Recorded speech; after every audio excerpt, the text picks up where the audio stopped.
In the middle of the San Francisco Bay lies an island warehouse where our team of inventors imagines the future and builds it. It's going to blow your mind. It's fast-track prototyping. But are 2 weeks long enough to turn wild ideas into reality? Full speed ahead! On this episode, the team dives into the future of deep-sea exploration. Yeah, this thing's coming out from everywhere. With a mind-blowing virtual scuba tank. And I'm getting nervous. Can the guys complete their vision?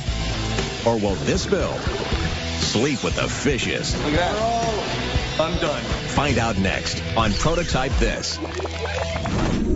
Diving into the ocean's depths is an experience not to be missed. But time and distance keep most of the world's prime diving spots out of reach for just about everyone. And the prototypers think they can use their techie know-how to bring home the ocean's beauty to people everywhere. So to begin their search, the team takes a trip to a lab that's using immersive virtual reality for geological studies. Hey, how's it going? This is a first-hand glimpse at the possible future of exploration. Oh, is this it? We've been kicking around some ideas for a virtual reality-based prototype for a while. So we've come here at UC Davis to see the kind of virtual reality setup they have here. Today what I want to do is I just want to show you a couple of examples of the things we do. A lot of people associate virtual reality with a display you wear on your head. But here they have a thing called a cave. It's an immersive virtual reality that you stand inside and it projects on walls all around you. It's pretty cool. It's kind of like the holodeck in Star Trek.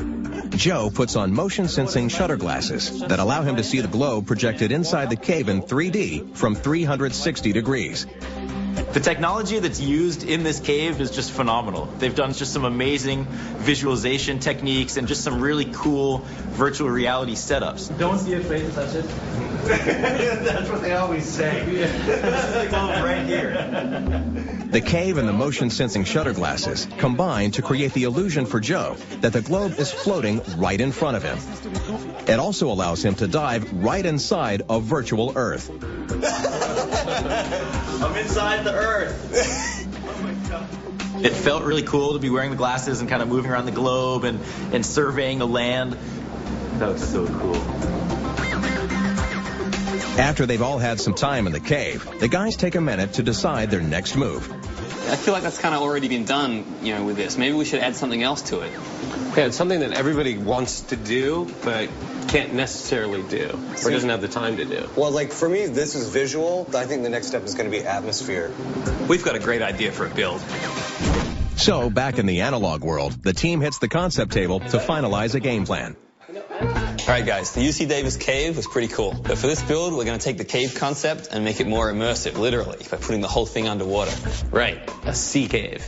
All right, so we're talking scuba gear and actually creating a custom tank to project all these images on. I think it's great. My favorite part about this idea is how we make the experience seem more like actually swimming by projecting a live feed on the tank. So instead of relying on pre-recorded content or computer-generated imagery, we actually attach a camera to a remotely operated submarine. So we can build some sort of control interface that you can use underwater that will control the sub, and then you feel like you're cruising around in the environment any way you want. You could get a live feed from the Great Barrier Reef or the Caribbean. Well, before we actually go out to those places, I think we should do some testing in a controlled environment somewhere that's safe. Gentlemen, to the aquarium. Yeah.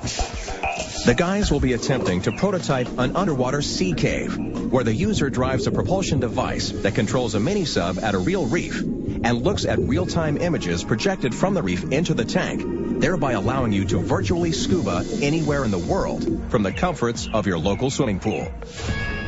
For a deep-sea adventure like this one, the team needs an enormous aquatic tank to use for the duration of the project. And this being a Discovery Channel show, there's only one tank in which to start. Hey, bring the tickets. Hey, John. Hey, you guys ready to check out some sharks? Absolutely. Let's go. Shark Experience curator John Schultz leads the way into the deep. Welcome to Shark Experience. Cool. What you're walking through is artificial coral reef. It's about 300,000 gallons of seawater.